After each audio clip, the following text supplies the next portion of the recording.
তো সকালে 5:30টার সময় ঘুম থেকে উঠছি, উঠে মানে ওয়াশরুমের দিকে গেছি ব্রাশ হাতে করে। তো যে দেখি যে এখানে ট্যাঙ্কির উপরে একটা বিড়াল বসে আছে। তো আমি আবার ফোন নিতে আসছি আর নেমে পাশের উপর গেছি, আবার এটা চলে গেছে। এটা আমার বোনের বিড়াল ছিল, কিছুদিন আগে চলে গেছে।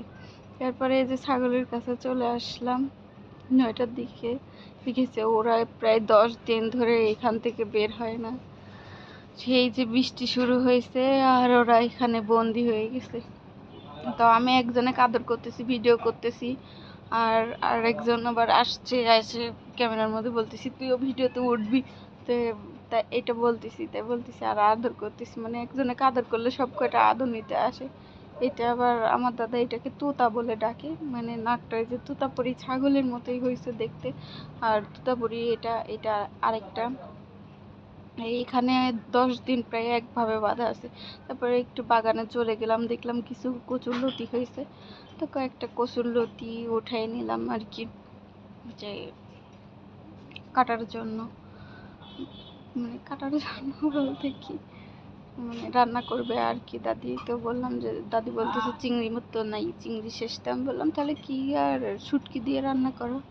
তো এই যে অর্গানিক, আল্লাহ আর আলহামদুলিল্লাহ আমাদের সবজি তো কিনে খাওয়া লাগে না, আপনারা জানেনই। তো এখানে আবার দেখি বাচ্চারা খেলতে আসছে, সকাল সকালই চলে আসছে, ভিডিও করতেছি। তো এখানে আবার দেখলাম ধুন্দুল হয়েছে, আটকায় গেছে, এগুলো দেখতেছি। আবার হাতে দেখলাম পিঁপড়া কামড় দিছে, 2টা পিঁপড়া লেগে আছে।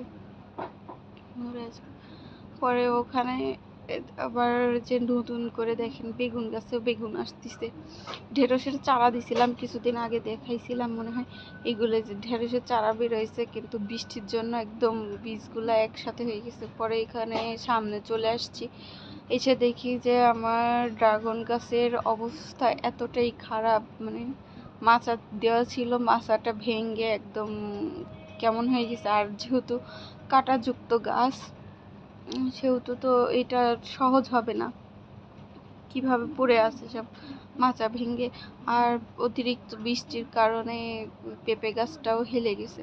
মানে এগুলো আমার কলিজা, আসলে বৃষ্টির কারণে আমার মনে হচ্ছে কলিজার অর্ধেক ছিঁড়ে গেছে আর কি।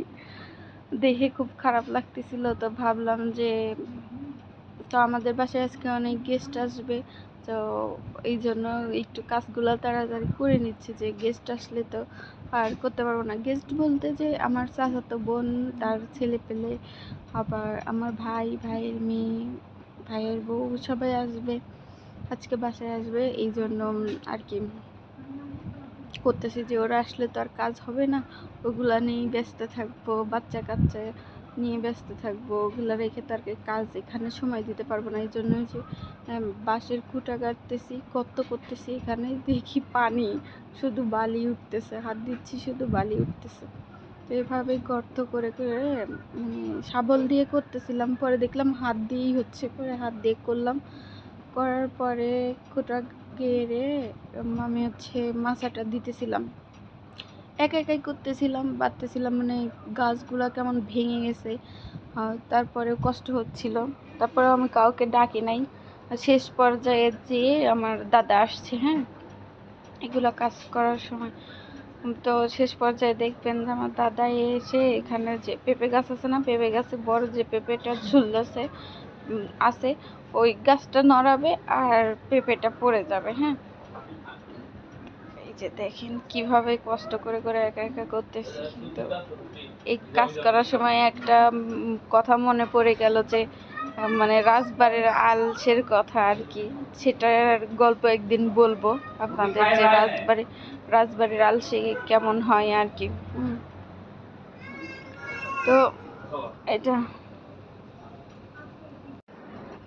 আমি যে আমার কাজের হেল্পের জন্য কাউকে ডাকবো তেমন কেউ আসলে নাই। পরে দেখি দাদা আসছে, এই যে পেঁপে গাছটা ধরলো, এখানে কি করতে গেল আর পেঁপেটা টুপুস করে পড়ে গেল। আমি তো ক্যামেরাটা একটা খুঁটার সাথে সেট করে রাখছিলাম আর কি, বাইরে রাখছিলাম। আমি বলছি সিসি ক্যামেরা আছে, তুমি কিন্তু ধরা পড়ে গেছো।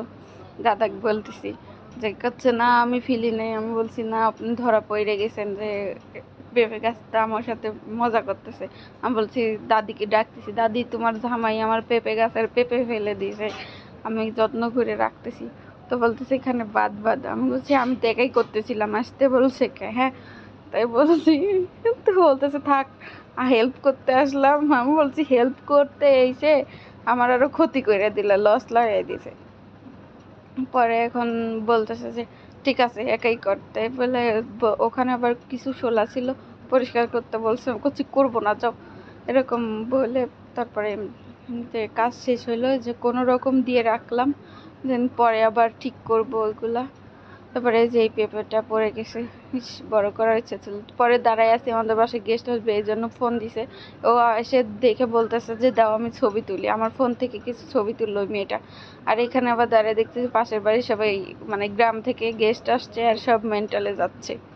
তো দাঁড়ায় থাকতে থাকতে এই যে আমাদের বাসায় আর একটা গেস্ট, এক পরিবার চলে এসেছে। দেন আমরা একটু হাঁটতে বের হয়েছি পরে, কিছুক্ষণ পরে। তো আমার বোনের ছেলেটা আবার আমার দিকে তাকায় আছে কিন্তু কোলে নিলে থাকে না। পরে হাঁটতে হাঁটতে এখানে আবার দেখি ট্রাকে করে মানুষ আসছে, মানে বুঝতেছি না যে এত মানুষ ট্রাকের মধ্যে কেমনে। তো পরে কাছে যে বললাম যে চল কাছে যে দেখে আসি, তো ওরা খেলতে আসছে।